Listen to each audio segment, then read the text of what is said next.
맞습니다. 그 교재 여러분들 거기에 보시면 12번 제8장 어떻게 내주하시는 성령께서 우리에게 생명과 자유를 주실 수 있는가라고 하는 주제죠.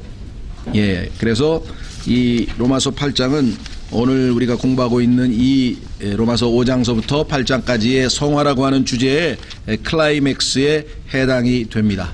드디어 우리는 죄에 대해서 죽고 율법에 대해서 죽음을 통해서 죄 문제가 해결이 되고 율법 문제가 해결이 되고 이제부터는 오직 우리 안에 내주하시는 성령님께 의탁해서 성령님께서 우리를 통해서 이제 풍성한 열매를 얻고 그렇죠. 하나님을 기쁘시게 해드리고 또 지체들을 세우고 이런 아주 복된 삶이 우리에게 예비되어 있고 그렇다고 해서 마냥 그렇게 긍정적이고 좋은 것만 있느냐 그렇지는 않습니다. 왜냐하면 아직도 우리에게는 우리 육신이 있고 육신 안에 죄가 있고 그러므로 말미암아 하나님께서 이 가운데에서 우리를 잘 성숙시키려면은 많은 고난이 따르기 때문에 우리가 신음하면서 신앙생활한다 이렇게 써 있습니다. 그래서 그 신음소리가 무엇인지 또 우리가 확인을 해봐야 되고 그럼에도 소망이 있다는 사실을 우리가 확인하고 그 소망이 이루어지는 그날까지 하나님께서 우리를 어떻게 확실하게 보호하시고 확실하게 보장하셔서 정말 저희가 전혀 두려워하거나 불안해할 필요 없이 안전한 가운데 그러나 그 고난을 잘 이기면서 단련되어져 갈 수 있는지 그래서 이 모든 정말 신앙생활의 결론 부분에 해당이 됩니다. 그래서 어떤 분은 로마서 7, 8장이야말로 성경에서 가장 위대한 승리의 장이다 이렇게 얘기하시는 분들이 계시죠. 예.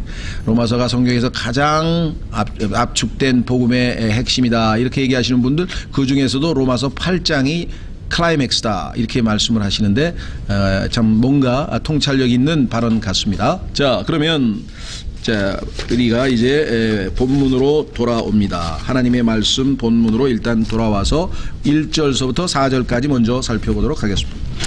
로마서 8장 1절서부터 4절까지 아주 우리를 전율시키는 위대한 말씀이 여기 써 있네요.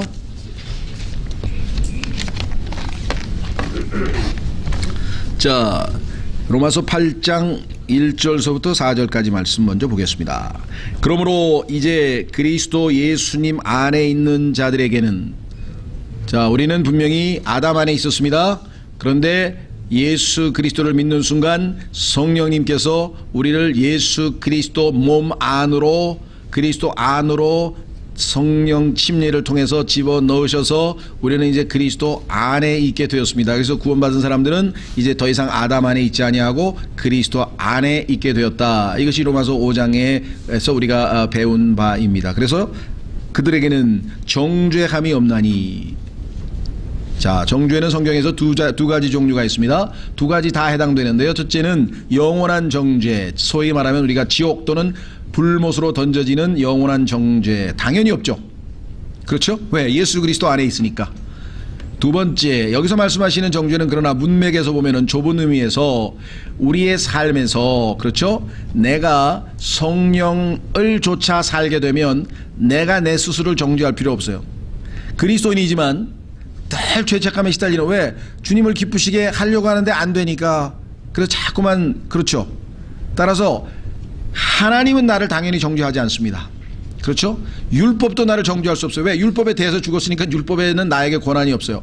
하나님은 성령님께서 내 안에서 지금 점점 하나님의 율법의 의를 이루어가 계시고 내 안에서 그리스도를 형성해가 계시고 하나님은 이미 나를 glorified 여기 나중에 8장 끝부분에 보면은 우리를 영화롭게 만드셨기 때문에 의롭게 되었기 때문에 완성된 예수님과 똑같은 모습으로 우리를 바라보기 때문에 하나님도 우리를 정죄하지 않으셔.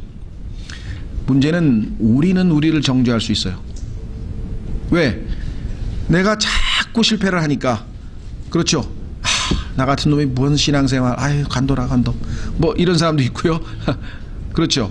따라서 성경에 보면은 하나님께서 우리 스스로가 정죄할 때가 있고요. 두 번째는 정죄는 아니지만 어떤 의미에서는 우리가 이 하나님께서 우리를 일시적인 어떤 그 훈련이나 또 그런 이 뭐랄까요 이 징계를 허락할 수가 있습니다. 그래서 그거는 뭐라고 얘기하냐면 조금 용어가 달라요. 그거는 이제 damnation이라 그랬는데요. damnation. 그러니까 이제 condemnation과 damnation의 차이점은 성경에서 애매합니다. 거의 차이가 없는데, 자, 고린도전서 11장에 보니까 주님의 몸된 교회를 자꾸 해치면서 이 주의 만찬 하는데 와서 막 술도 취해가지고 막 그런 이상한 사람들이 좀 있었잖아요. 영적으로 형편없는 사람들이 있어가지고 주님께서 여러 번 경고하면서 그들에게 이제 너희가 잠들었으니, 이유가 뭐예요? 너희가 죄로 인해서 잠들었도다, 이렇게 얘기했잖아요. 그러니까 어떤 의미에서는 우리가 때로는 이 성령을 조차 아니하고 육신을 조차 살 때에는 그런 의미에서의 징계 같은 것이 있고, 또는 우리 스스로가 우리를 정죄할 수도 있고 이렇습니다. 그러니까 여기서 지금 정죄라고 하는 것은 문맥으로 봤을 때 구원받았을 때 영원한 정죄로부터 전혀 정죄가 없다, 그 얘기를 하는 것 같지는 않아요. 해당은 되지만, 왜냐하면 이 문맥에서는 7장의 연속선상에서 그러므로 정죄함이 없으니 이렇게 얘기한 걸로 봤을 때에는 갑자기 구원으로 다시 돌아가는 얘기는 아닐 거 아니에요. 그렇죠? 그러나 구원으로 인해 그리스도 예수 안에 있기 때문에 정죄함이 없다는 건 맞죠. 자, 그런데 문제는 그리스도 예수 안에 있는 사람은 당연히 어떤 라이프 스타일을 살아야 되느냐, 거기 나와 있네요. 진술이 오른쪽에 뭐라고 되어 있습니까? 그들은 육신을 따라 걷지 아니하고 성령을 따라 걷느니라, 이렇게 되어 있어요. 자, 그래서 이 성경 해석이 굉장히 어렵습니다. 왜 어렵냐? 이 condemnation을, 정죄를 영원한 정죄라고 이렇게 단정을 짓는 분들이 있어요. 그렇게 되면 어떤 얘기가 되나 보세요. 그러면 나는 지금 그리스도인이 된 다음에 육신을 따라 걷지 아니하고 성령을 따라 걷지 아니하고 육신을 따라 여태까지 30년 신앙생활을 해왔다. 고로 나는 정죄함이 있는 거네. 그럼 나는 지옥 간다는 소리인가? 여기서부터 또 교리적인 혼란이 생기는 거예요. 무슨 말인지 이해가 되시겠어요? 여기 지금 우리는 다행히 콤마를 치고 밑으로 내려가서 진술을 했어요. 그들, 그리스도 예수 안에 있는 자들은 라이프 스타일이 어떤 거냐를 진술하는 설명으로 돼 있어요. 그들은 육신을 따라 걷지 아니하고 성령을 따라 걷는다. 이런 사람들이 그리스도인의 안에 있는 사람들의 삶의 모습이다, 이렇게 설명을 했는데, 어떤 성경에는 이런 식으로 아예 그들이 아니라 육신을 따라 걷지 아니하고 성령을 따라 걷는 자들에게 정죄함이 없나니, 이렇게 해석을 하게 되면 그러면 육신을 따라 걷는 사람에게는 정죄함이 있다는 소리네, 이렇게 되죠. 그래서 가만히 있어봐. 요 구절이 있으면 구원의 영원한 보장의 교리가 위험스러운데, 그럼 어떻게 해야 돼? 이거 없애야지. 그래서 개혁성경이 없애버렸어요, 아예 이거를. 하나님의 말씀을 내가 이해가 안 되고 나에게 불리하다고 해서 없애면 되겠습니까? 아니죠. 또 어떤 분들은 어떻게 핑계를 대냐면 4절에 있는 거를 필사자가 실수해서 한 번 더 중첩해서 썼대요. 야, 상상력도 풍부해. 그래서 4절 보세요. 이거는 육신을 따라 걷지 아니하고 성령을 따라 걷는 우리 안에서 율법의 의가 성취되게 하려 함이라. 그러니까 율법의 의가 성령에 의해서 내 안에서 성취되려면 조건이 하나 있는데, 내가 육신을 따라 살지 아니하고 성령을 따라 사는 거죠. 그러니까 4절은 이해가 돼. 그렇죠? 그렇지 않고 만약에 내가 육신을 따라 살면 어떻게 됩니까? 육신의 일은 현저하니 하면서 갈라디아서에 나오는 그 육신의 모습들이 쫙 뭐 한 10대 개 나오잖아요. 19대 나오잖아요. 그렇죠? 이해가 되시겠죠? 그래서 1절도 만약에 육신을 따라 걷지 아니하고 성령을 따라 걷는 그리스도 예수 안에 있는 자들에게는 정죄함이 없다, 이런 식으로 해서 제한적인 방식으로 딱 하면은 육신을 따라 걷는 사람은 정죄함이 있게 된다는 결론이 나오고, 그러다 보니까 야, 이거는 우리가 알고 있는 구원의 영원한 보장의 교리를 무너뜨리잖아. 이거 지워. 그거 없애버렸어요. 그게 아니라 있는 말씀 그대로를 읽어보면 뭐예요?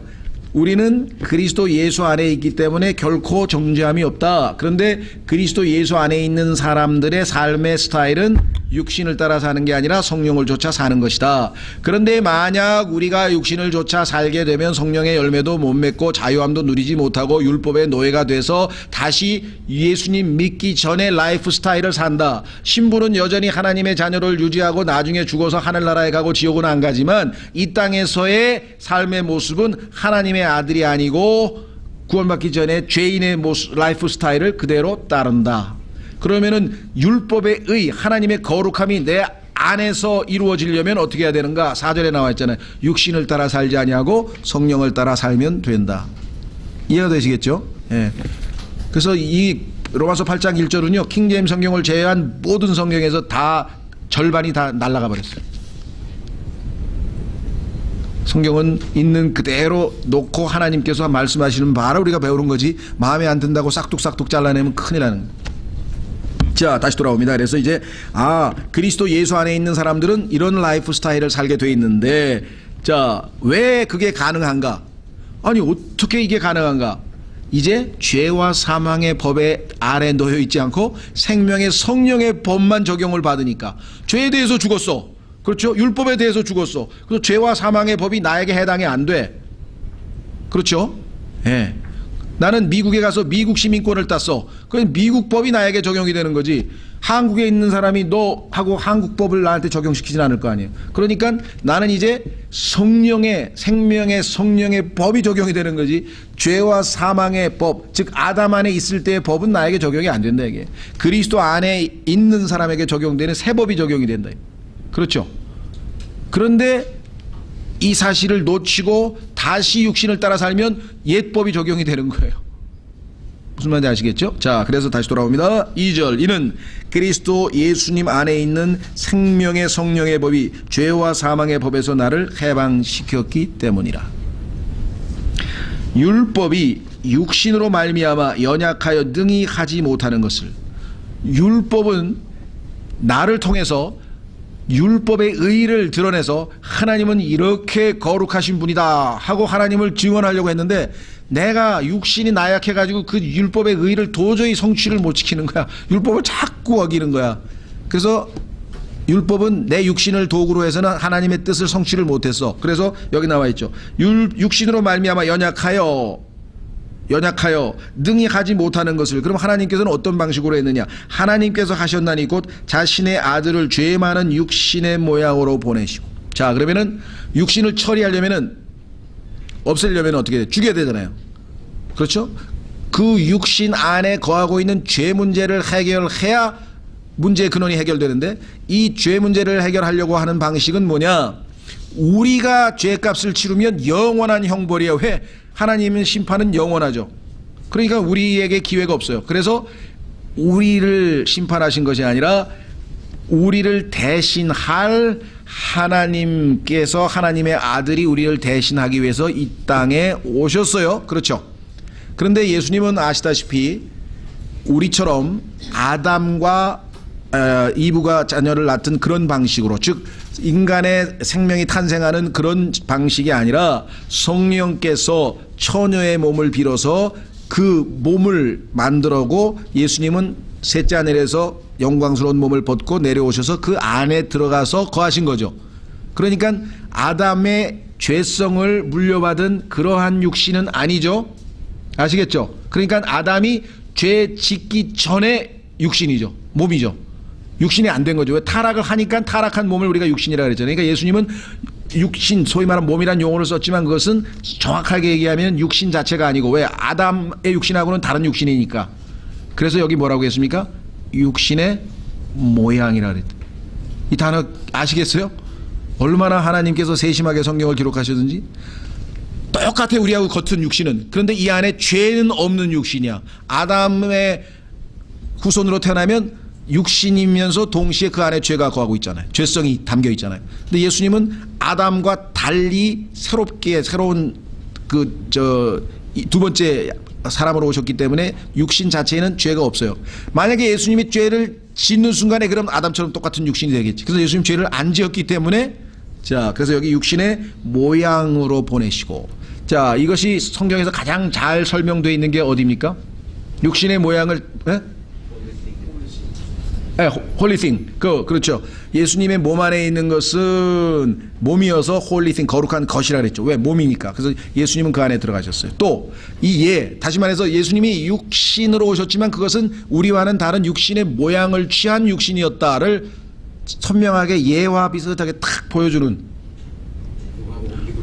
노뱀. 우희아자매 애기 키우느라고 성경 공부 안 하는 줄 알았더니 아주 뒤에서 제대로 하셨네.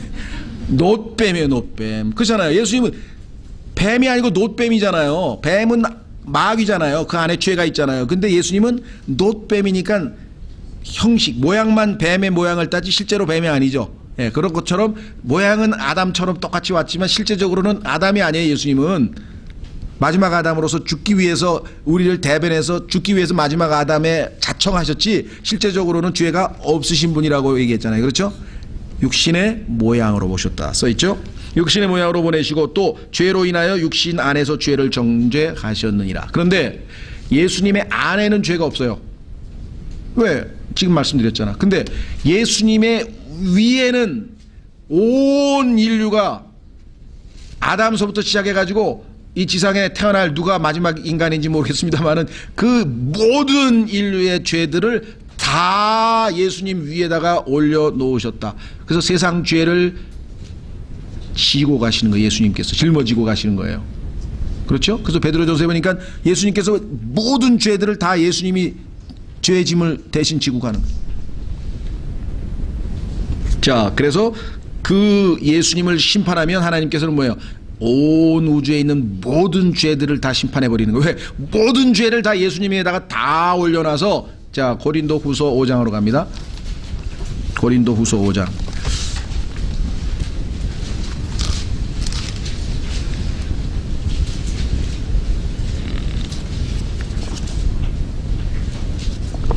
새로운 가능성을 발견했어요. 오늘 유아실에서 아이들을 키우면서도 얼마든지 성경은 배울 수 있다.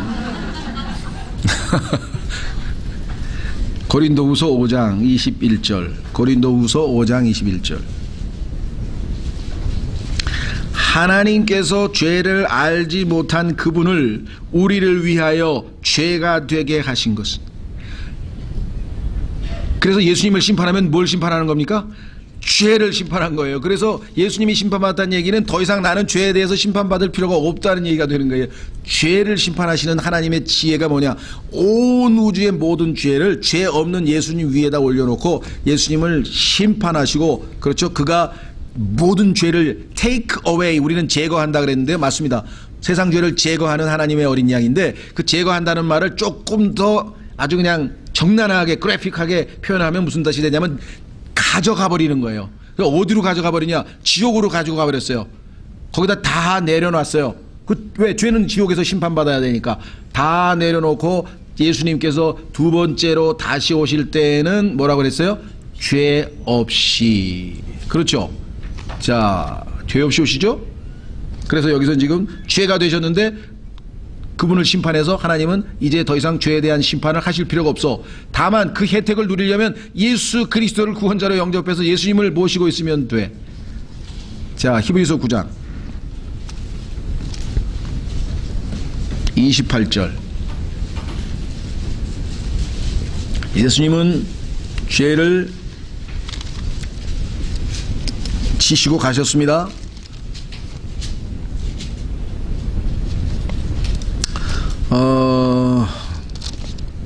예수 그리스도께서 찾지 마세요. 그거는 관심 있는 분들은 메모를 했다가 나중에 찾아보세요. 베드로전서 2장 24절 제가 읽어드릴게요. 친히 나무에 달려 자신의 몸으로 우리의 죄들을 지셨으니, 여기 지고 갔다는 표현이 분명하게 베드로전서 2장 24절에 나오죠.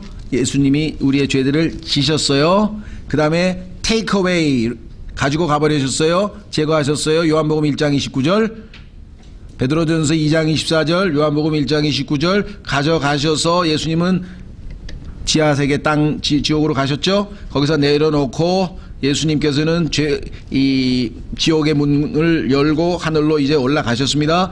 예수님께서 이제 하늘로부터 다시 재림하실 때는 죄가 있으시 없어요?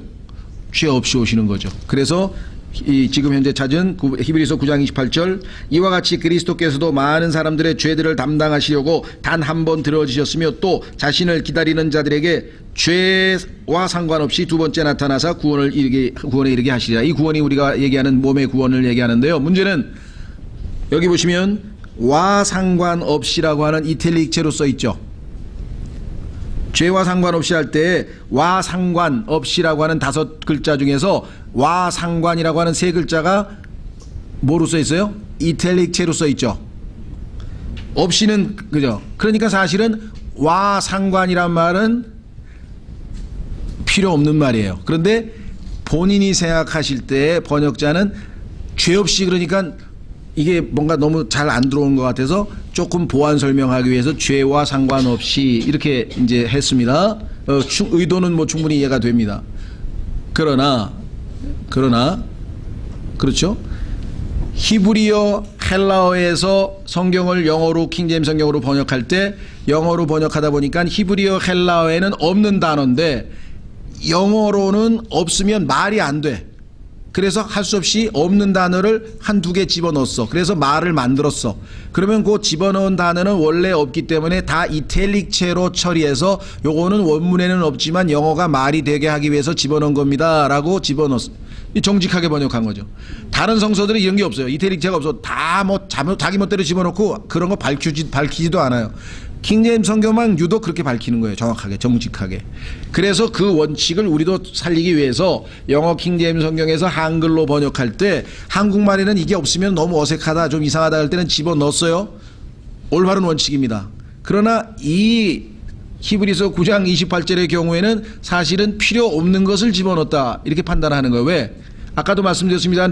죄를 다 가지고 가셨잖아요. 그 지옥에 내려놓으셨잖아요. 부활하셨잖아요. 죄와 상관없이도 되지만 죄 없이 말 되나 안 되나요?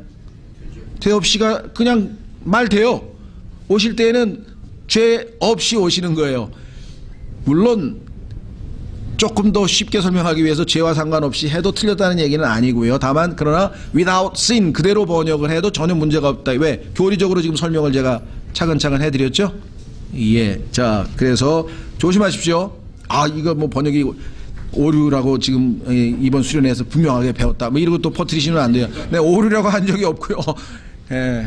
그렇게 해가지고 다만 있는 그대로 봤을 때 이태릭체를 굳이 안 넣어도 되지만 넣어도 뭐 의미를 잘 통하게 해줘서 고맙긴 하다. 그러나 얼마나 정직해요. 이거 원래 없는 거라고 알려줬으니까 만약에 상관없이를 에테릭체로 안 넣고 슬쩍 했으면 그때는 이제 제가 문제를 좀 더 삼겠지만 여기는 이태릭체로 했으니까 정직하게 무슨 말 이해가 되시겠죠? 자, 다시 돌아옵니다.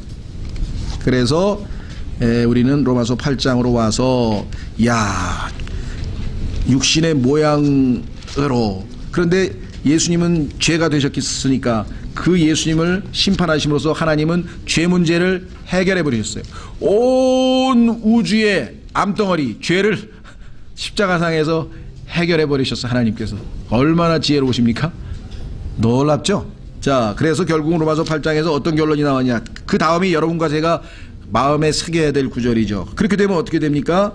4절 이제 죄가 정죄됐어요. 죄와는 상관없이 살 수 있게 됐어요. 우리는 이것은 육신을 따라 걷지 아니하고 성령을 따라 걷는 우리 안에서 이제 우리가 성령을 따라 걷기만 하면 어떤 일이 벌어지는가? 율법의 의가 예수님께서 33년 반 동안 단 한 번도 거스리지 아니하고 완전히 성취하신 그 율법의 의가 우리 안에서 우리 율법의 의가 성취되게 하려 하심이니라. 이론적으로 따지면 여러분과 제가 육신을 따르지 아니하고 성령을 좇아서 살기만 한다면 24시간 내내 죄 하나도 안 짓고 예수 그리스도께서 이 땅에서 살아가신 것과 같은 그런 엄청난 수준의 삶을 살아갈 수 있다 이 말. 순종여하에 따라서. 그런데 이제 문제는 우리 안에 그리스도께서 얼마만큼 형성되어졌냐 이게. 100% 성정되면 예수님처럼 살아요. 100% 다 형성되어 있으면. 그렇죠? 40% 정도 형성되어 있으면은요, 야곱처럼 성숙해가지고 파라오에게 손을 얹고 말이죠. 파라오가 야곱을 보더니 뭔가 이 사람이 뭔가 보이지 않는 권위가 있는 것 같아. 그래가지고 황제가 그냥 머리 숙이고 안수해 주세요. 그래 안수 기도를 받았다니까. 얼마나 그 야곱에게 느끼는 그 정말 하나님의 사람으로서의 성숙함이 느껴졌는가 생각해보세요. 그렇죠? 그러니까 이건 권위예요. 권위주의가 아니야. 권위주의는 권위도 없는데 그냥 권력으로 내리누르고 돈으로 내리눌러 가지고 권위를 행사하려고 하는.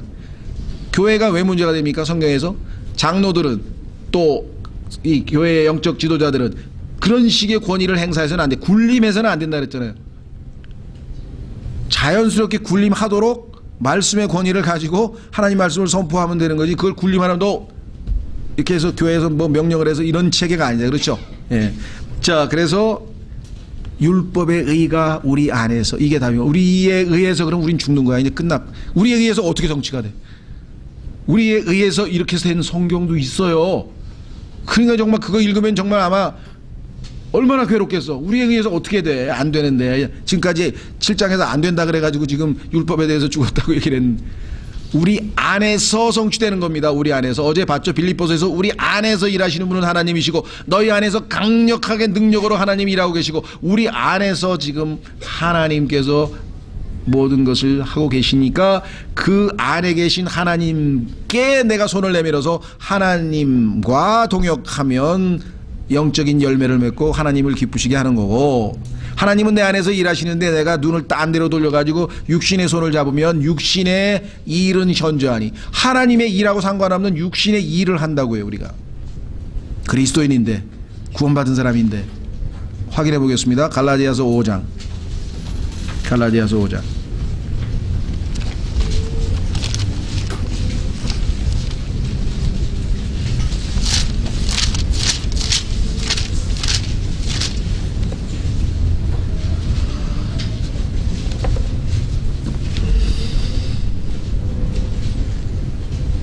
자, 찾으셨죠? 19절. 갈라디아서 5장 19절.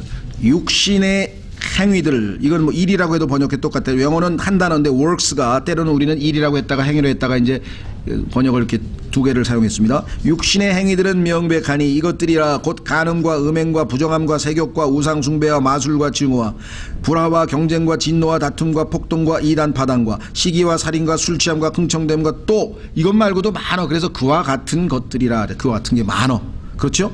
또 내가 전에 너희에게 말한 것 같이 이것들에 대해서 미리 너희에게 말하노니 그런 것들을 행하는 자들은 결코 하나님의 왕국을 상속받지 못하리라. 자, 여기서 중요합니다. 상속, 그렇죠?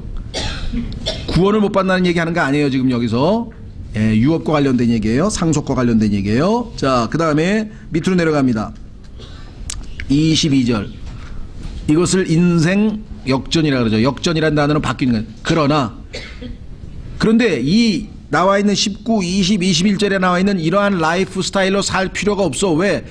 예수님께서 죄에 대해서 우리가 죽고 율법에 대해서 죽고 성령께서 내 안에 들어오셔서 하나님께서 내 안에서 일하고 계셔. 그러니까 나는 일할 필요가 없어.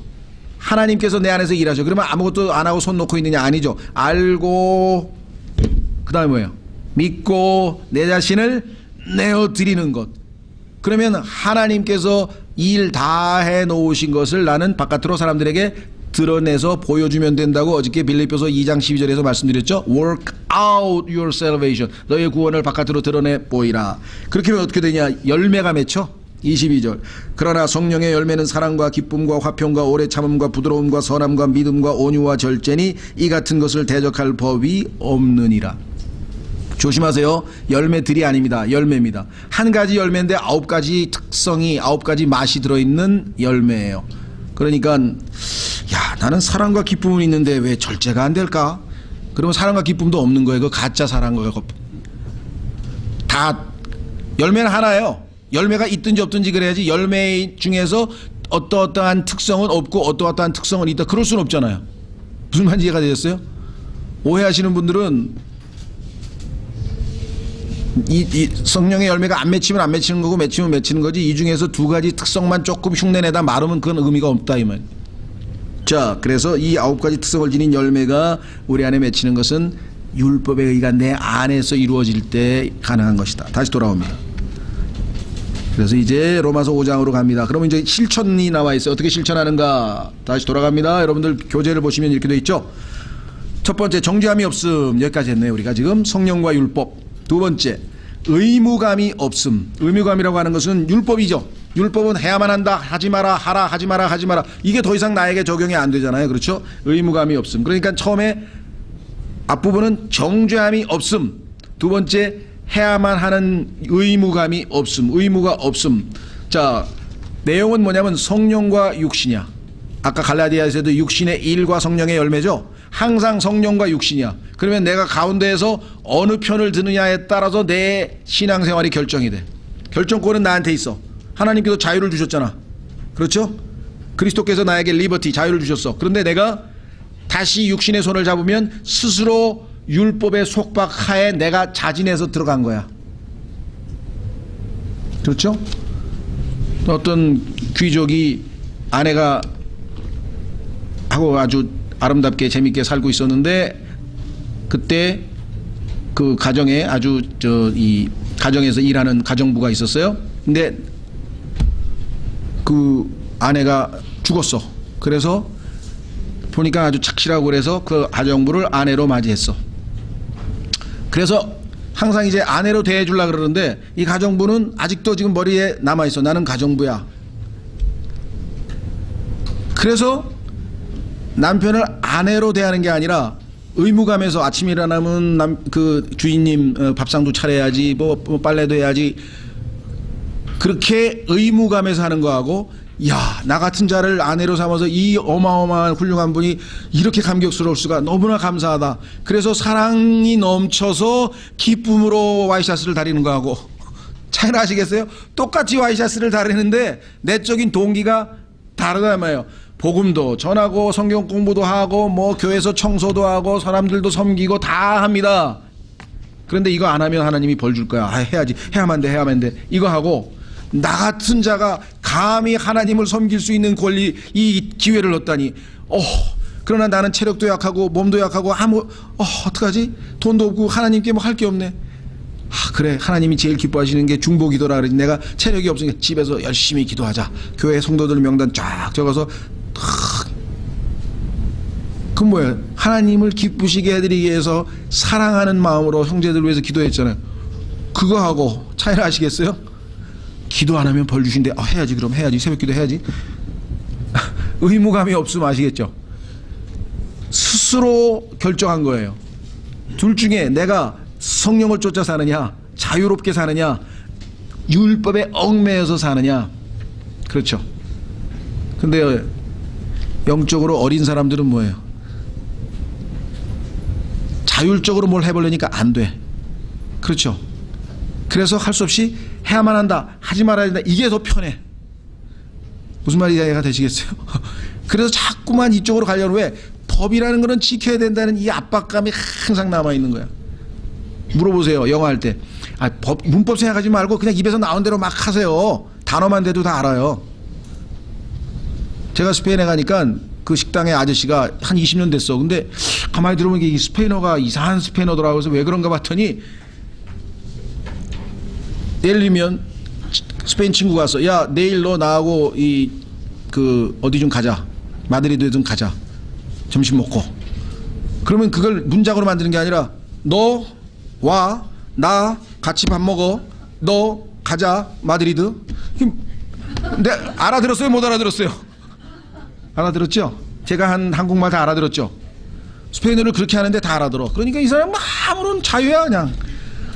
근데 문법적으로는 빵점이야. 근데 영어를 문법부터 먼저 배워놨기 때문에 내가 하려니까 마음대로 안 돼. 막 계속. 신앙생활도 똑같아. 자꾸 율법이 생각나는 거야. 아무것도 안 하고 편안하게 있으면 불안해. 가만히 있으면 내가 뭐 해야 되는데 어떡하지? 그렇죠.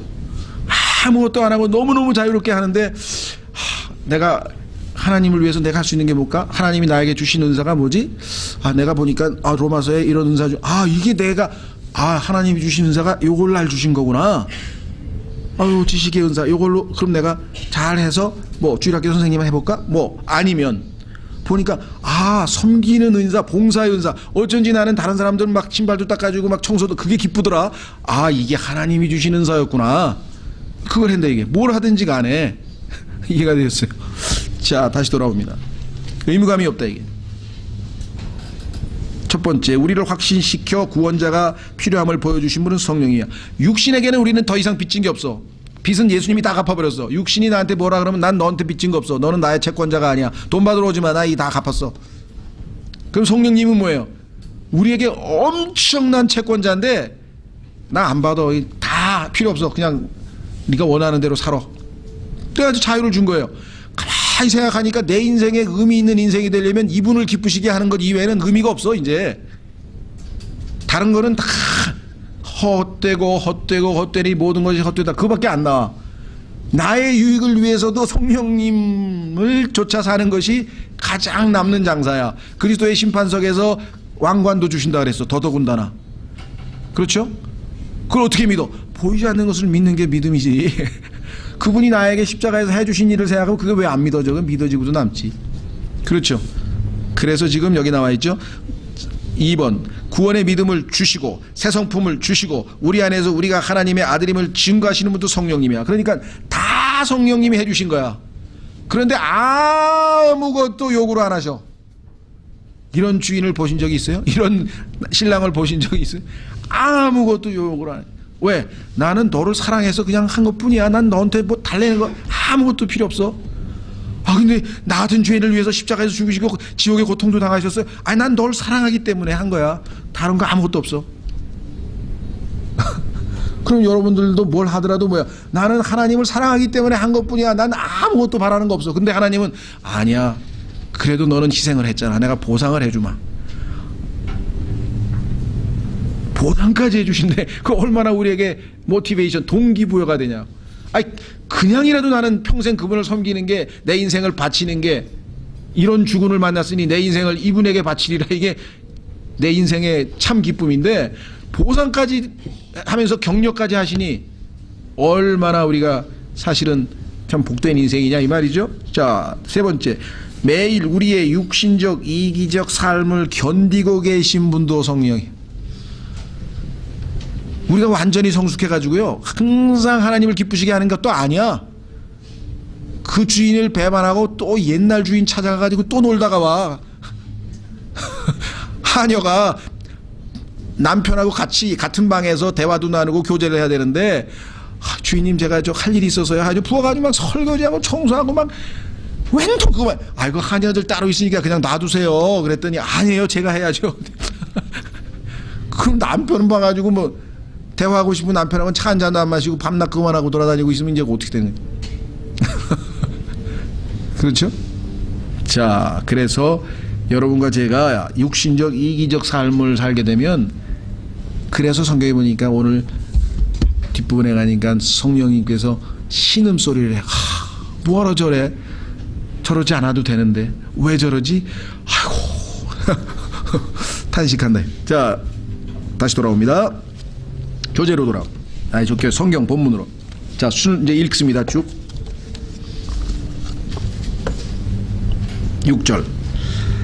육신적으로 생각하는 것은 사망이요 영적으로 생각하는 것은 생명과 평안이니라. 겪어본 사람은 아시겠죠? 육신적인 생각은 하나님의 법에 복종하지 아니할 뿐 아니라 참으로 그리 할 수도 없어. 안 돼. 아예 불가능이야. 하나님과 원수되는 것이니라. 그런즉 이와 같이 육신 안에 있는 자들은 하나님을 기쁘게 할 수 없느니라. 그런데 육신 안에 있던 우리를 어디로 성령 안으로 옮기신 분이 계셔요. 9절. 그러나 너희 안에 하나님의 영께서 거하시면 너희가 육신 안에 있지 아니하고 성령 안에 있나니 이제 어떤 사람에게 그리스도의 영이 없으면 그는 그분의 사람이 아니니라. 자, 예수님을 믿고 성령께서 내 안에 계신다. 그러면 나는 더 이상 육신 안에 있지 않습니다. 자, 이제 여기서 조금 어려워요. 왜냐? 어제 영적 할례에 대해서 그리스도의 할례에 대해서 얘기를 했습니다. 예. 예를 듭니다. 여러분들 여름에 이제 요즘에 뭐 더 고급이어 가지고 막 그 얼음 덩어리가 그냥 드르륵 나오는데 옛날 구식은 이제 그 트레이라고 이제 뭐죠? 넣어 가지고 냉동에다 넣잖아요. 그럼 딱딱하게 들러붙어 가지고 그거 또 요즘에 이렇게 탁 돌리면 이제 도르륵 떨어진 것도 있는데 옛날 게는 안에 막 때려 가지고 줘 박아 가지고 옛날 건 그런 식으로 돼 있었잖아요. 점점 좋아졌지만 그러니까 들러붙었어. 구형이야. 이거 안 떨어져. 이게 어제 우리가 창세기 3장에서 죄 질 때 우리의 혼과 우리의 몸이 옛 남편이 결혼해서 들러붙어가지고 안 떨어진 거예요. 그 상태야, 그 상태. 그런데 누가 또 지혜를 줘가 요거 뜨거운 물에 살짝 넣으면 그냥 탁 떨어진대. 아, 그래요? 그래서 뜨거운 물에 딱 넣으면 그냥 딱 떨어졌어. 그래가지고 그 덩어리채가 딱 분리가 돼. 놓여있기는 그 그릇 안에 놓여있어 그대로. 그런데 이거는 붙어있는 게 아니라 분리되어 있어. 언제든지 그냥 들면 돼. 아시겠어요? 이게 영적 할례로 인해서 내 혼이 내가 지금 거기에 놓여있는 상태예요. 그래서 성경에 보면은 우리가 위치적으로는 육신 안에 있어. 그런데 지금 로마서에서 얘기하는 육신 안에 있지 않다는 얘기는 들러붙어 있지 않다는 뜻이에요. 그 성경의 문맥을 잘 보셔야 돼요. 가만히 있어봐. 성경이 어려운데 왜 육신 안에 없다 그랬는데 너희가 육신 안에 있을 땐 육신 안에 또 있대요. 그 얘기는 뭐냐면 위치적으로 노연은 있어. 그러나 너희는 육신을 따라 살지는 아니야. 너 왜 들러붙어서 이제 떨어져 있으니까 자유잖아요. 얼마든지 우리는 거기에 차이 아시겠죠? 그러니까 성경에서 문맥으로 봤을 때 육신 안에 있을 때에는 들러붙어서 딱 붙어 있을 때에는 우리가 구원받기 전의 상태를 얘기한 거고, 구원받은 후에도 위치적으로는 여전히 육신 안에 있기는 있지만 살기는 이것에 종속된 게 아니라 육신을 따라 살지 아니하고 성령을 따라 살 수 있게 됐죠. 얼마든지 필요하면 드러내면 되잖아요. 또 달라붙어서 속박되어 있는 게 아니잖아요. 속박되어 있는 게 아니라 갈라서 말씀의 칼로 분리가 되어 있잖아요. 그렇죠? 그렇죠. 하나님 말씀이 얼마나 정확합니까? 많은 사람들이 가만히 있어봐. 육신 안에 없다 그랬다 있다 그랬다가 왜 그래요? 이게 지금 떨어졌다는 사실을 모르면, 영적 할례를 이해 못하면 이게 이해가 안 되는 거예요. 그렇죠? 지금 성경 구절을 안 찾았습니다. 성경 나중에 기회 있으면 찾아서 설명드리겠습니다. 자, 내려갑니다. 또 10절, 또 그리스도께서 너희 안에 계시면 몸은 죄로 인해 죽었으나. 그렇죠. 우리 안에 들어오시면서 우리와 결혼하려고 그랬는데 안 죽었으면 우리는 큰일 나지. 간부가 되는데 성령은 의로 인해 생명이 되시니라. 새로운 생명. 그래서 우리는 새 사람이 됐잖아요. 옛사람은 죽고 새 사람이 새로운 생명을 받았으니까 생명이 되시느니라. 그러나 만일 예수님을 죽은 자들로부터 일으키신 분의 영께서 너희 안에 거하시면, 지금 거하고 계십니다. 그리스도를 죽은 자들로부터 일으키신 분께서 너희 안에 거하시는 자신의 영을 통해 너희의 죽을 몸도 살리시리라. 자, 두 가지입니다. 나중에 미래에 우리의 몸이 구속될 것이다 라는 말은 뒤에 나와요. 그럼 여기에서 갑자기 얘기를 왜 했을까? 여러분과 제가 사용하는 이 몸이 12장 1절에 보면은 살아있는 희생물로, 산 희생물로 너희의 몸을, 여기 나와 있죠. 주님이 우리 부활로 죽을 몸을 살리신 이 몸을 주님께 드려서 헌신하는 거야. 만약에 이 11절이 없으면 우리가, 그러면 우리 안에 죄가 거하는 이 타락한 육신, 주님이 죽이신 그 몸은 죽었다 그랬는데 그 몸을 어떻게 받죠? 여기 써 있잖아요. 몸은 죽었다고 어디에 써 있습니까? 10절에. 몸은 죄로 인해 죽었으나, 근데 그 몸을 하나님 앞에 어떻게 받죠? 그러면 죽은, 하나님은 분명히 로마서 12장 1절에서 living sacrifice를 하잖아요. 산 희생물. 그렇죠? 보세요. 12장으로 가보세요. 12장 1절에 여러분과 제가 산 희생물 하나님 앞에 드려지는데, 그러면 어떻게 된 거야? 몸이 죽었다 그랬는데 그럼 죽은 희생물은 아닌데 산 희생물이라 그랬는데. 12장 1절, 그러므로 형제들아 내가 하나님의 긍휼을 힘입어 너희에게 간청하노니 너희는 너희 몸을 거룩하고 하나님께서 받으실 만한 살아있는 희생물로 드리라. 근데 로마서 8장 10절에서는 몸은 죄로 인해 죽었다 그랬어. 그러면 죽은 거를 바치면 산 희생물이 아닌데 죽은 희생물인데? 답은 11절에 있다. 11절. 왜? 성령께서 우리의 죽을 몸을 살린다 이 말이에요. 그래서 하나님께 바칠 때에는 산 희생물로 바쳐지는 거죠. 여기 써 있잖아요. 11절. 그러나 만일 예수님을 죽은 자로부터 일으키신 분의 영께서 너희 안에 거하시면 그리스도를 죽은 자로부터 일으키신 분께서 너희 안에 거하시는 자신의 영을 통해 너희의 죽을 몸을 어떻게 한다고요? 몸도 살리시리라. 그래서 우리는 산 희생물로 우리의 몸을 하나님께 헌신 바칠 수가 있게 되는 겁니다. 12절, 그러므로 형제들아 우리가 빚진 자로되 육신을 따라 살도록 육신에게 빚지지 아니하였으니, 육신과 우리하고는 관계가 끊겼다 그랬어요. 빚 받으러 오면은 갚았어요. 그래. 갚았죠? 13절, 너희가 육신을 따라 살면 죽을 것이로되, 아까 육신의 행실들이 쫙 나오죠. 사망의 열매들이 쫙 나오죠. 성령을 통해 몸의 행실을 죽이면 살리라. 몸을 죽이면 안 됩니다. 몸을 죽이는 게 아니라 몸의 행실을, 그런데 몸의 행실을 죽일 수 있는 방법은 성령을 통하여, 성령님께 가면은 몸의 행실은 죽어요. 몸의 행실을 죽이는 방법은 성령을 통하여 죽이면 살리라. 14절, 하나님의 영에 의해 인도받는 자들은 다 하나님의 아들들이니. 자, 조심하십시오. 이 구절을 또 소위 말하는 요 위에 계신 분들 같은 분들이 계세요. 네, 그런 분들은 소위 말하면 이제 은사주의자들은 뭐라고 얘기하냐면은 하나님의 인도를 받는다는 것을 뭐라고 하나, 아침에 기도하는데 오늘 음성을 들었다. 하나님께서 오늘은 계곡에 가지 말고 강으로 가거라. 뭐 그런 음성을 들었다. 그런 걸 인도라고 생각을 해요. 그러니까 그런 무슨 이상한 성령의 신비로운 체험이 없는 사람들은 너 오늘 하나님의 인도 받았어 안 받았어? 너 요즘에 인도 받고 있어? 인도 안 받았어? 난 그런 음성 못 들었는데, 말씀만 들었는데, 말씀만 읽었는데 너는 하나님의 아들이 아니다 이게. 왜? 여기 써 있잖아. 여기 지금 하나님의 영의 인도함을 받는 사람들이 다 하나님의 아들들이라 그랬는데 너는 지금 오늘 음성도 못 들었는데 네가 어떻게 하나님의 아들이냐? 이렇게 해가지고 그럼 어떻게 해야 돼? 금식기도 가자.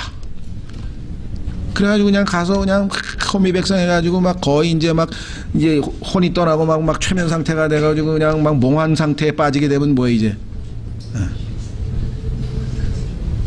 3일 금식하러 왔느냐 째째하게 열흘을 하여라 뭐 그거는 기도원 주인이 한 들려주시는 소리인데 돈 좀 더 내고 더 있으란 소리인데 그거 주님의 음성으로 받았어. 네? 이런 식으로 사람들을 현혹시키면은요 무지몽매한 사람은 그게 맞는 줄 알고 또 따라가요. 네? 이게 지금 안 된다. 그러니까 여기서는 뭐냐면 하나님의 아들이 저기는 하나님의 아들은 누구나 다 하나님이 인도하고 계셔. 문제는 뭐예요? 내가 의지적으로 안 따라갈 수가 있어. 그렇잖아요. 목자가 지금 잘 인도하고 있어. 푸른 초장으로. 근데 가다가 옆에 보니까 무슨 더 맛있는 뭐가 있는 것 같아. 그래가지고 옆으로 내가 세버리면 못 쫓아갈 수는 있을지 모르지만 주님께서 하나님의 자녀들은 다 인도하고 계시는 거죠 지금. 15절 하나님의 15절 너희는 다시 두려움에 이르는 속박의 영을 받지 아니하고 양자 삼으시는 영을 받았느니라. 그분을 힘입어 우리가 아바 아버지하고 부르짖느니라. 여기 중요합니다. 속박의 영은 아까 얘기한 것처럼 우리를 노예로 삼는 것 얘기하는데요. 그건 사탄의 영이 우리를 불순종하는 시대에 예수님 믿지 않던 시대에 우리를 지배했던 영이었죠. 그런데 여기는 보니까 양자 삼으시는 영이야. 양자라고 하는 단어에도 너무나 많은 사람들이 지금 이제 혼동을 일으키는 거예요. 왜? 이 양자 삼는다는 말이 영어로 adoption인데요. 이것은 입양이라 그래요. 우리말로. 이제 한자 말로 줄이면 양자 삼으심, 입양이잖아요. 그러면 우리에게는 입양이라고 하는 것이 뭐냐면은 요즘에 막 입양한 아이들을 집에서 막 학대해가지고 막 문제가 되고 막 그러죠. 미국도 그러고 막 우리나라도 그러면 입양하면 떠오르는 게 뭡니까? 아휴, 안 됐다. 어쩌다가 부모가 없어서 이렇게 입양이 됐을까? 우리는 입양에 대해서 지금 부정적인 이미지를 세상에 살면서 받았어요. 근데 성경의 이미지는 엄청나게 긍정적인 좋은 말이야, 이게. 이해가 되시겠어요? 그래서 마인드를 바꾸셔야 돼요. 이게 성경적으로. 자, 무슨 말이냐? 출생과 입양, 이렇게 두 가지가 되어 있어요. 근데 많은 사람들이 출생만 알고 입양을 몰라. 출생은 뭐냐? 성령께서 내 안에 들어오시면서 거듭나서 하나님의 자녀가 된 거예요. 생명의 탄생을 출생이라 그래. 그렇죠? 그런데 그 아이가 자라나. 그래서 예를 들면 세자가 태어났어. 자라나. 세자가 아니라 저 왕자가 태어났어. 자라나. 그러니까 5살쯤 보니까 뭐 영민하대. 뭐 노노를 줄줄 깬데. 그래? 그러면 세자 책봉하자 이게. 그러면 왕권을 받을 권리를 법적으로 보장받는 거야. 그렇죠? 그거죠. 그 세자 책봉하고 같은 것이 입양이야. 입양은 뭐냐면 태어난 아들에게 아버지의 상속을 받을 권리를 인정하는 법적 행위. 이게 입양이에요.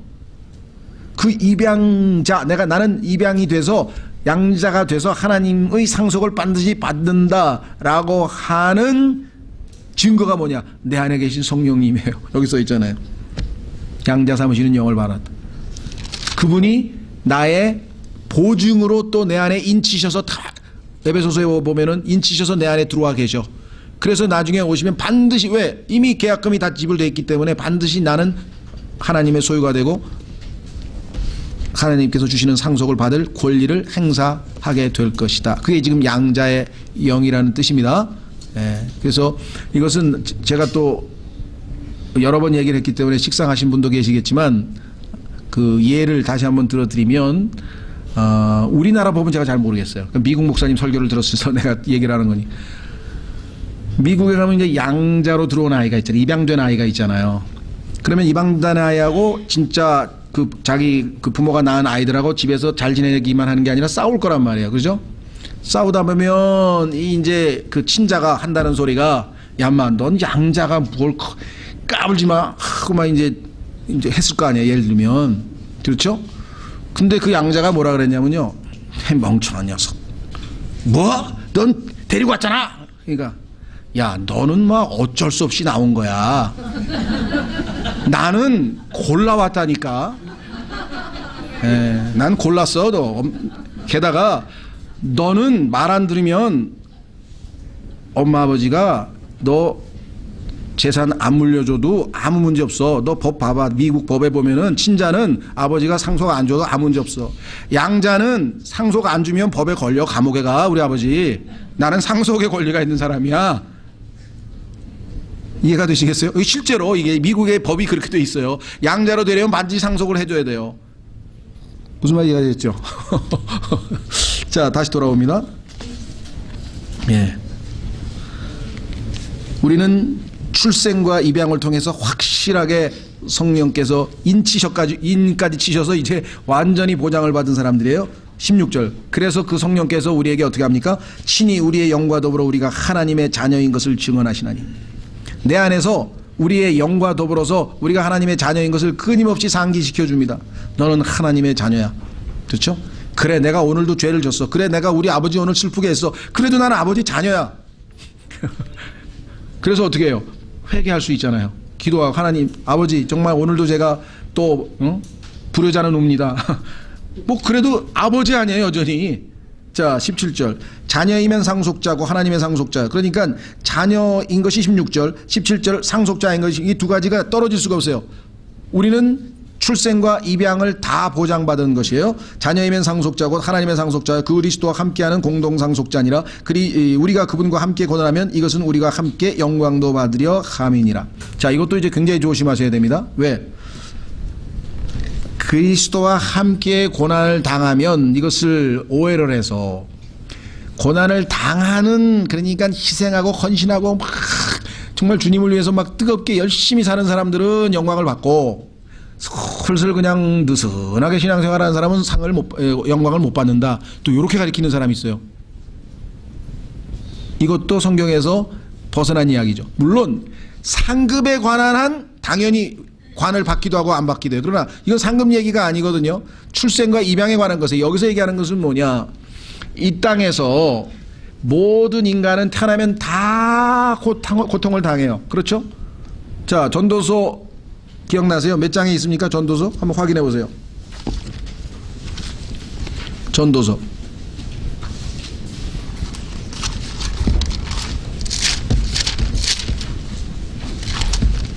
아니, 전도서래. 제가 욥기 5장 6절. 욥기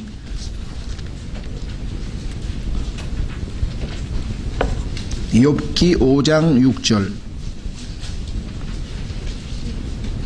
예, 5장 6절 7절입니다. 자, 욥기 5장. 고통은 티끌에서 생기지 아니하며 고난은 흙에서 솟아나지 아니할지라도 불티가 위로 날아가는 것 같이 너무나 자연스러운 것이야. 뭐가? 사람은 고생하려고 태어나느니라.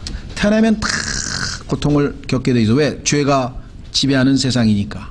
그렇죠? 태어나서부터 죽을 때까지 보면 맨날 우리는 다양한 형태로 고통을 겪는데, 예수 그리스도를 믿고 구원받으면 그때부터의 고통은 홀로 고통이 아니고 예수 그리스도와 함께하는 고통이다, 이 말이에요. 그럴 때에는 그 사람에게는 고통이 의미가 있어지면서 그 고통 뒤에 영광이 기다리고 있대. 비록 우리가 지금 그리스도와 함께 고난은 당하고 있지만, 우리의 신앙생활이 고통으로 연속되어 있지만, 그러나 우리에게는 영광이 기다리고 있지 않느냐, 그 소망이 있지 않느냐. 세상 사람들은 고통은 고통대로 하고 고생은 찌질이 했는데 나중에 지옥에 가면 더 고통이 기다리고 있어. 영원한 형벌이 기다리고 있어. 그런 비참한 인생이 아니다, 이거 우리는. 그렇죠? 그 얘기를 지금 8장 17절에서 지금 막 그 뜨겁게 격려하고 있는데, 갑자기 주님을 위해서 희생하고 헌신 안 하면 영광도 못 받아, 막 이렇게 갖다 붙이면 이제, 그럼 난 뭐야? 에이, 모르겠다. 야, 어차피 영광 못 받을 인생 막 살자. 이게 또 이렇게 되는 거예요. 마귀가 부추겨가지고 그렇게 해서 막 사는 사람이 있어. 왜? 어차피 나는 뭐 하늘나라에 가봐야 뭐 그냥 꼬레비로 겨우 들어가서 문지기 저 구석에 가서 하지, 난 희망이 없어. 그게 아니죠. 그 순간에서 주님 도와주십시오 하고 확 돌아서서 성령을 향해서 살면, 육신을 향해서 등을 지고 성령을 하면 뭐야? 나머지 인생을 하나님을 위해서 기쁨을 드리고 상급도 있고 복된 인생이 되는데, 이런 구절로 마귀가 또 이상하게 사람들을 잘못 빗나가게 만들어버릴 수가 있다. 18절. 이제 드디어 고난에서 영광으로 가는 길입니다. 내가 생각하건대 현 시대의 고난, 보세요.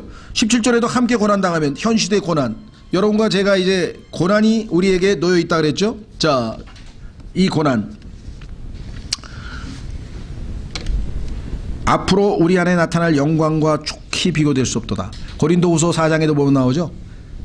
영광은 어마어마하게 무겁고 고통은 엄청 심한 것 같지만 가볍다 그랬어. 그런데요, 바울이 당한 고통이 고린도후서 4장에 써 있어요. 그러면 여러분과 당하는 고통하고 한번 비교해 보세요. 누구 고통이 더 센가? 바울이 우리보다 한 100배는 더 세게 받았어요. 그런데 가볍대. 왜? 영광이 너무 무겁기 때문에. 그래서 가볍게 느껴진다는 거예요. 그렇죠? 네. 이해가 되시죠? 상대적으로 봤을 때 너무 엄청난 영광이 기다리고 있다 보니까 내가 지금 당하고 있는 고난이 가볍게 느껴지더라는 거예요. 그러면 여러분은요, 영광 생각하지도 마시고 바울의 고통과 내 걸 비교해보면 이거는 세 발의 피야. 그래서 고린도후서 한번 제대로 열심히 읽으면요, 그 다음부터 뭐 고통스럽다 힘들다 소리가 안 나와요. 바울이 당한 고통 보세요. 확인해 보겠습니다. 바울이 당한 고통 어디에 있어요? 고린도후서 몇 장에 있나요? 몇 장이더라? 11장. 예. 뭐 여기 여러 군데 나오는데 제일 적나라하게 나오는 데가 바로 11장이에요.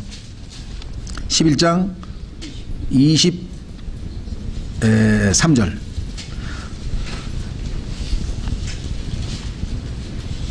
(22절서부터) 그들이 히브리 사람이냐 나도 그러하며 그들이 이스라엘 사람이냐 나도 그러하며 그들이 아브라함의 씨냐 나도 그러하며 그들이 그리스도의 사역자냐 내가 어리석은 자처럼 말하거니와 나는 더욱 그러하도다. 주님을 위해서 나는 더 섬겼다. 다른 누구보다도 내가 수고를 더욱 다른 사람보다 더욱 넘치도록 하고 매도 지나치게 맞고 감옥에도 더 자주 갇히고 여러 번 죽을 뻔하였으니 내가 유대인들로부터 마흔에서 하나 뺀 매를 5번. 어떤 분들은 또 이게 왜 마흔에서 하나 뺐습니까? 39대입니까? 하나님께서 자비로우셔서 40대 맞으면 죽을까봐 율법에다가 39대까지만 때리라고 써놨어요.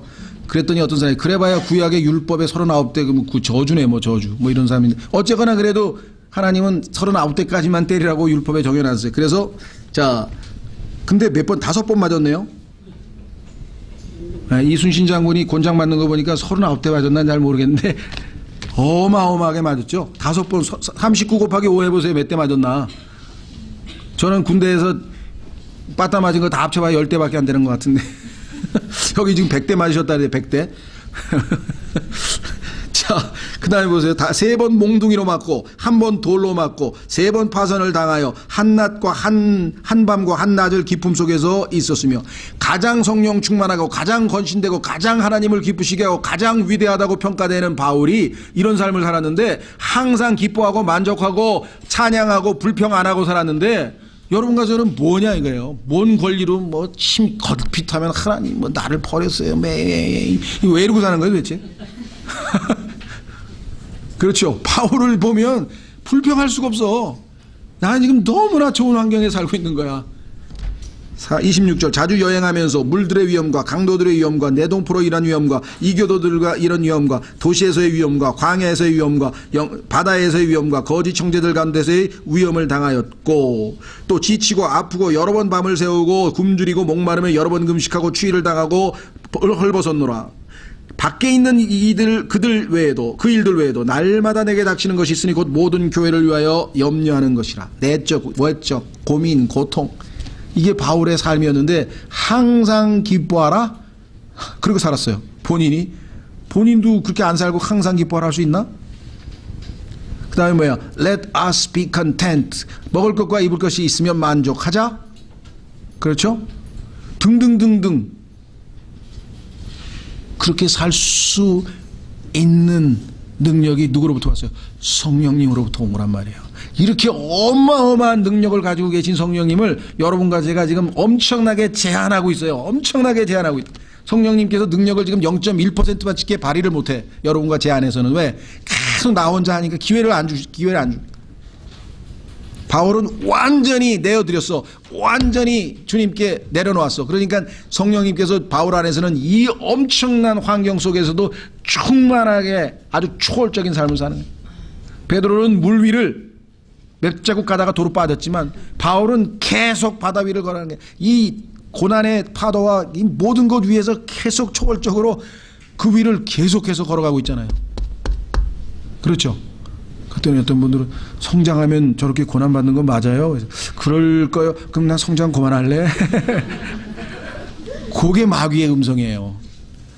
이런 삶을 살면서도 기뻐할 수 있는 능력을 한번 체험해보고 싶네요. 저도 도전해보겠습니다. 이게 성령 충만한 삶.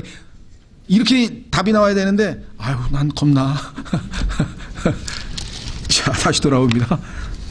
이제 조금만 참으시면 되네. 20분만. 자.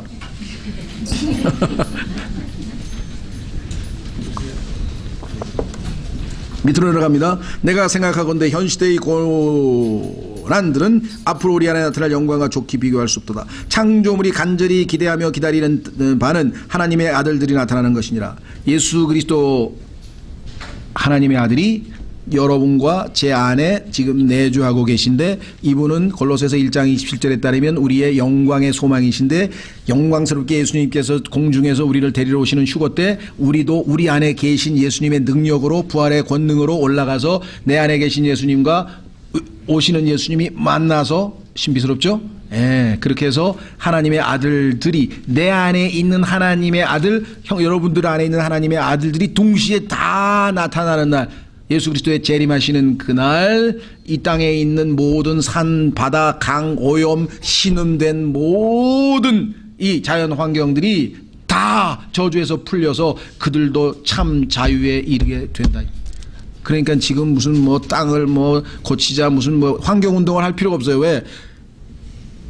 해봐야 아무 소용도 없어. 어차피 다 주님 오시기 전까지는 계속해서 뭐예요? 죄의 법, 여기 나와 있잖아요. 신음한다, 신음.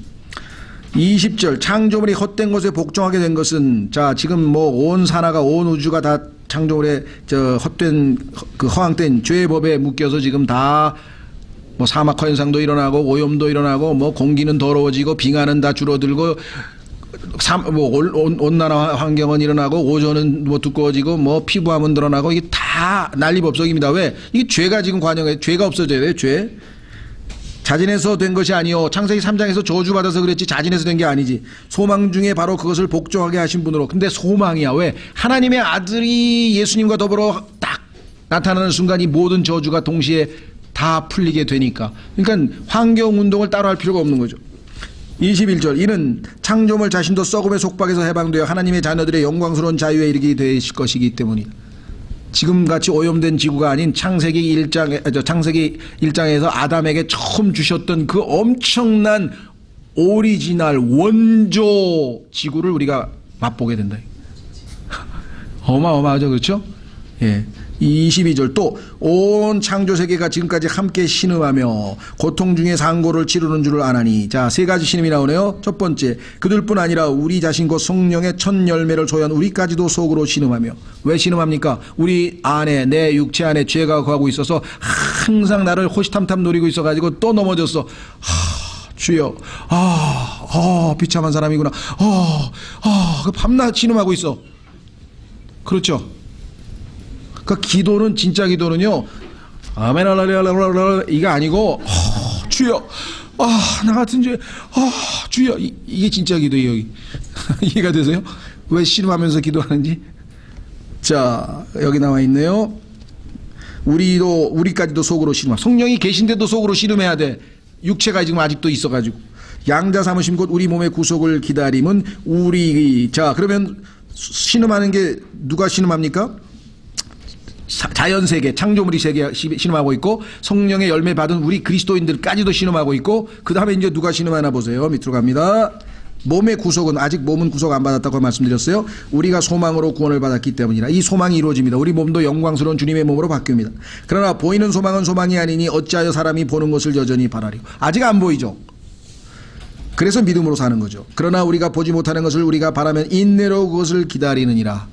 그래서 우리가 로마서 5장에서 고난은 인내는 체험을 하고 나왔죠. 26절, 이와 같이 성령께서도 우리의 연약함을 도우시나니 우리가 마땅히 기도할 바를 알지 못하나 성령께서 말할 수 없는 신음으로 친히 우리를 위하여 중보하신. 주님이 오실 때까지는요, 우리의 육신적인 모습과 우리의 나약한 모습과 우리의 아직 어린 그 모습을 내주하시는 성령님은 인내하시면서 신음하면서 지금 기다리셔. 왜? 참으실 수밖에 없어.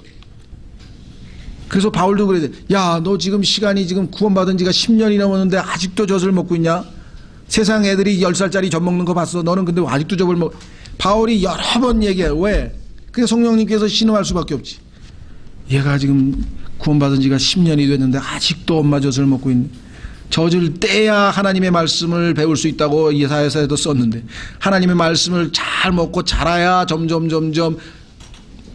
newborn babe, 갓난아기부터 child, 어린아기가 되고, 어린아이가 young man, 청년이 되고, 청년이 man, 어른이 되고, 어른이 father, 아버지가 되고, 아버지가 elder, 장로가 되고, 나중에 the aged, 나이 드신 분이 될 텐데, 7단계로 성장이 될 텐데, 하나님께서 다 써놨는데 육체는 다 거쳤어. 지금 유아기 거치고 유년기 거치고 지금 사춘기도 거치고 다 어른이잖아요. 20살 다 넘은.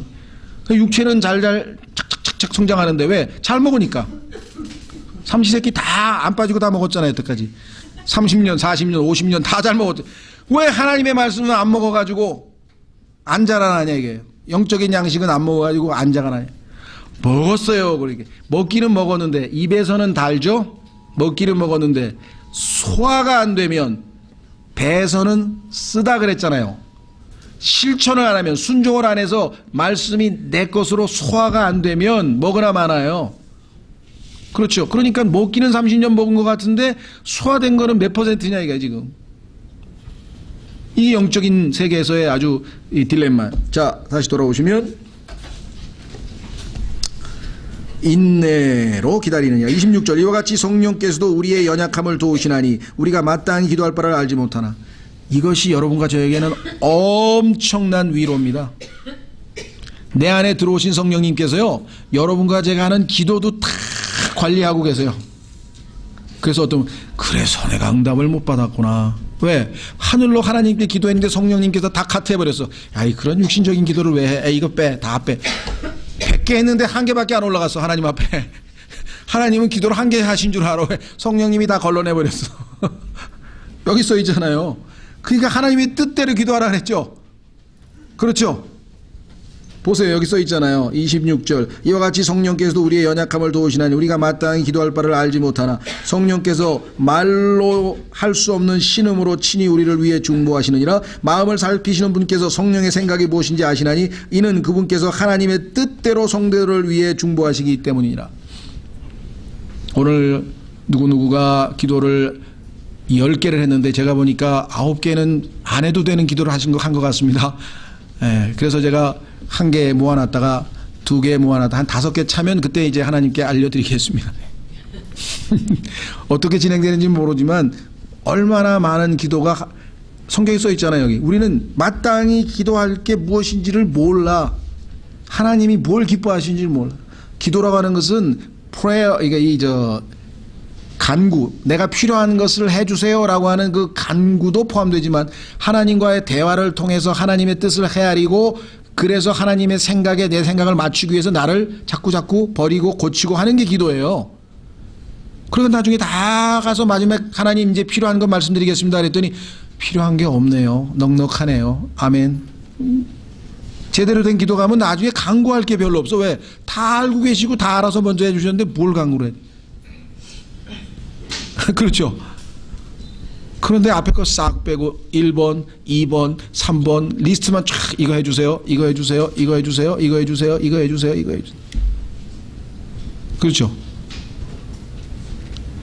그런 기도를 당연히 해야 됩니다. 왜? 어릴 때에는 어린애가 갑자기 와서 어머니 제가 도와드릴 게 없나요? 야 인마 너 2살이 3살짜리가 뭘 도와줘?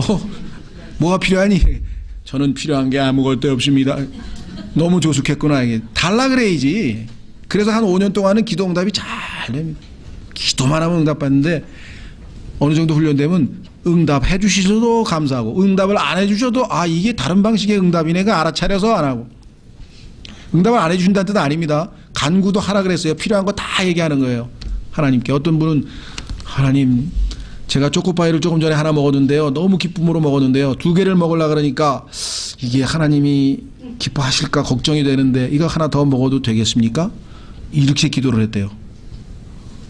그럼 여러분 어떻게 생각해요? 유치하게 이게 먹으면 자유를 주셨는데 먹으면 그만이지.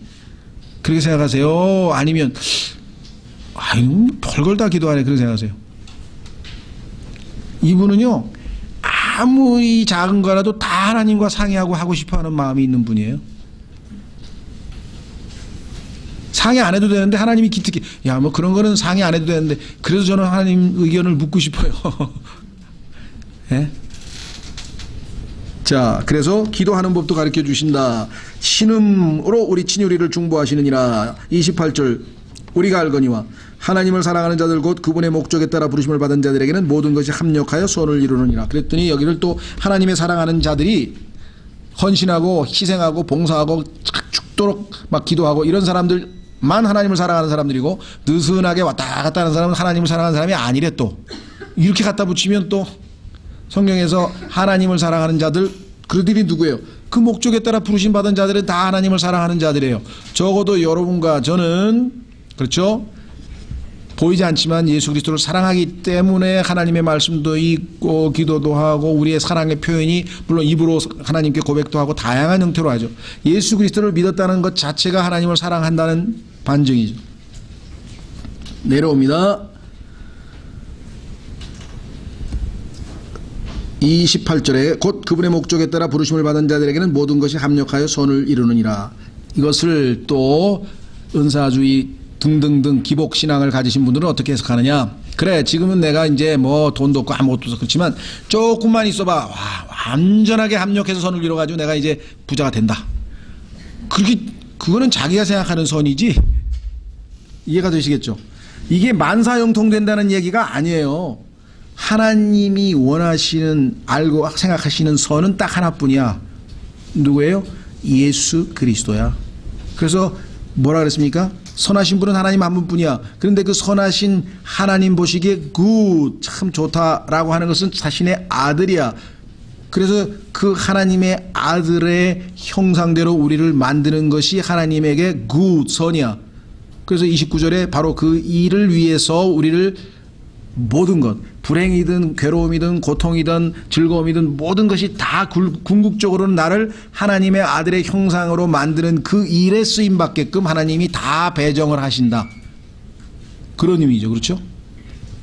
그러니까 좋은 일뿐만 아니라 나쁜 일일 경우도 결국은 이것 때문에 이 고통 때문에 나는 하나님의 아들의 형상을 닮아가는데 이것이 역할을 한다. 그만큼의 합력해서. 29절 그분께서 자신이 미리 아신 자들을 또한 예정하사 자신의 아들의 형상과 같은 모습이 되게 하셨나니 여기 나와 있네.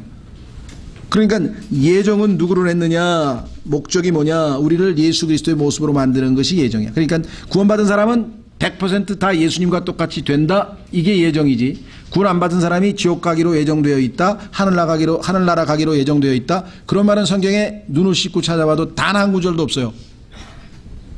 하나님은 지옥 갈 사람, 하늘나라 갈 사람을 미리 정해놓으시는 분이 아니에요. 성경에 보니까. 하나님이 예정, 미리 정해놓은 거는 예수님을 믿고 그리스도 안에 들어와서 구원을 받으면 그는 반드시 입양까지, 출생뿐만 아니라 입양까지 돼서 상속을 받아서 영광을 하나님과 함께 누리고 예수 그리스도처럼 될 것이다. 이게 하나님의 그 예정이에요.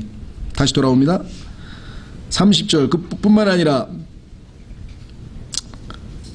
그분께서는 자신이 예정하신 그들을 또한 부르시고 자신이 부르신 그들을 또한 의롭다 하시고 자신이 의롭다 하신 그들을 또한 영화롭게 하셨느니라. 30절 이것은 무슨 뜻인 거 아니에요? 하나님 편에서 보시면 이미 우리는 영광스럽게 되었어요. 우리는 이미 완전하게 되었어요. 그래서 여러분과 저를 항상 기도할 때마다 받아주시는 거예요.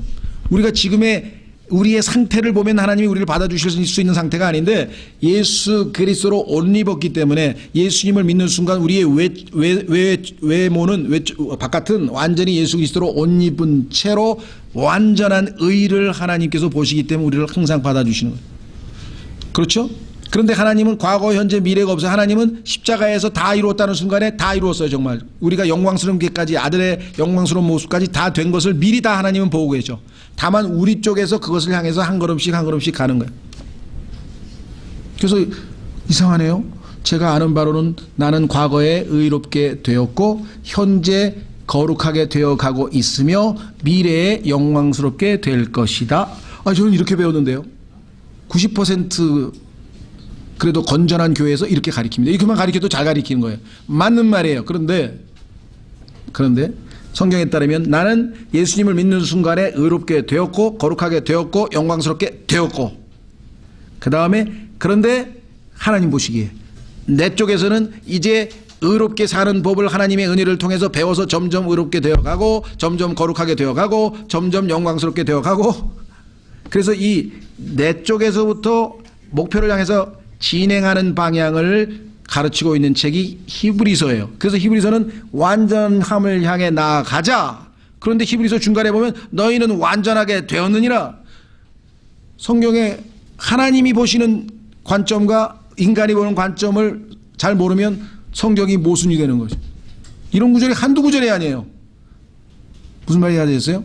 예. 그러니까 영광스러운 게 됐다는 얘기는 하나님이 완성됐어. 그러니까 내 운명은 어차피 영광스러운 하나님의 아들이 될 거야. 그렇다면 여기서 내가 그 하나님의 뜻에 내 자신을 스스로 내어드려서 동역하고 협력하고 함께 가면 얼마나 복되고 행복한 인생이냐 이거예요. 그게 아니고 나는 내 멋대로 살다가 나중에 이렇게 되면, 그렇죠?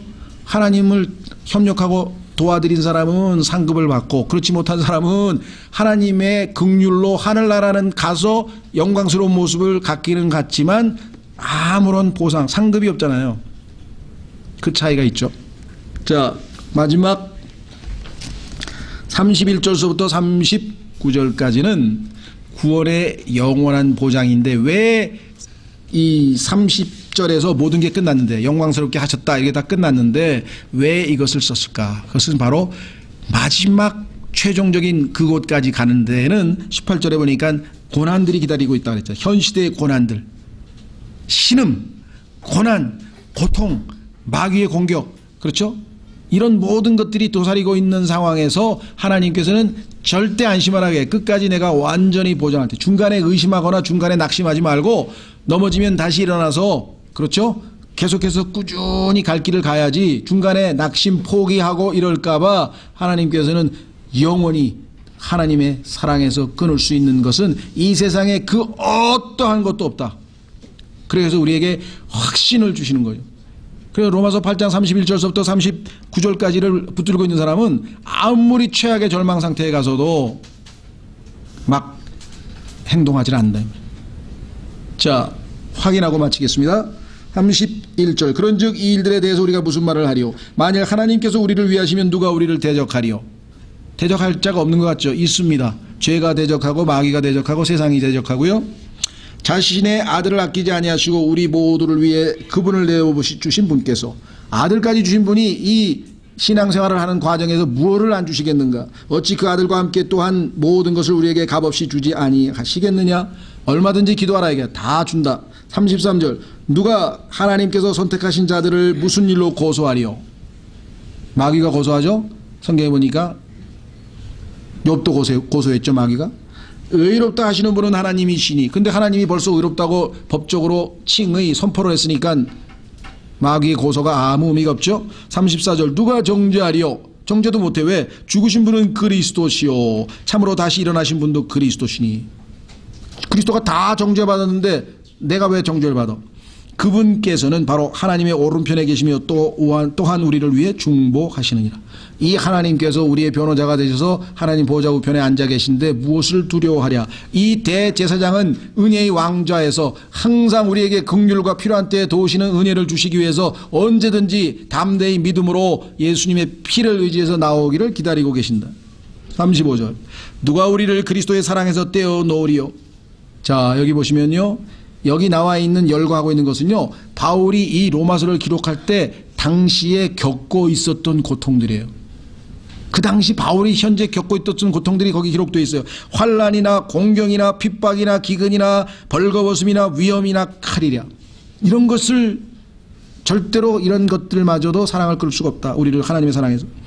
이것은 기록된 바 우리가 종일토록 주를 위해 죽임을 당하며 도살당한 양같이 여겨졌나이다 함과 같으니라. 구약에 기록된 그대로 나는 지금 이러한 삶을 살고 있지만 그러나 나는 절대 실망하지 않는다.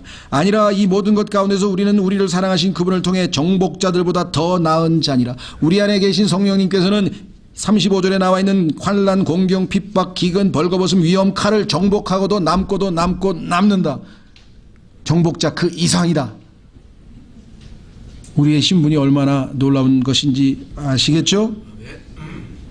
38절. 내가 확신하노니 사망이나 생명이나 천사들이나 정사들이나 권능들이나 현재 있는 것들이나 장래 있는 것들이나 높음이나 깊음이나 다른 어떤 창조물이라도 능히 우리를 그리스도 예수 우리 주 안에 있는 하나님의 사랑에서 떼어놓지 못하리라.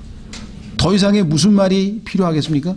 이 말씀이 우리에게 얼마나 격려와 위로와 확신을 주고 있는가. 그렇죠? 예. 그래서 여러 번 공부하신 분들도 있지만 처음으로 공부하신 분들은 앞으로도 자주 이 것들은 여러분이 익숙하게 자주 공부할 수 있는 기회를 또 갖게 될 것이고, 그런 가운데 점점 익숙해지면서 이제 실천되는 그 비율이 조금씩 늘어나시게 되겠죠. 예, 이렇게 해서 시간 제약상 로마서 8장을 통해서 8장까지 5장서부터 8장까지를 통해서 성화라고 하는 핵심 주제를 다루어 보았습니다.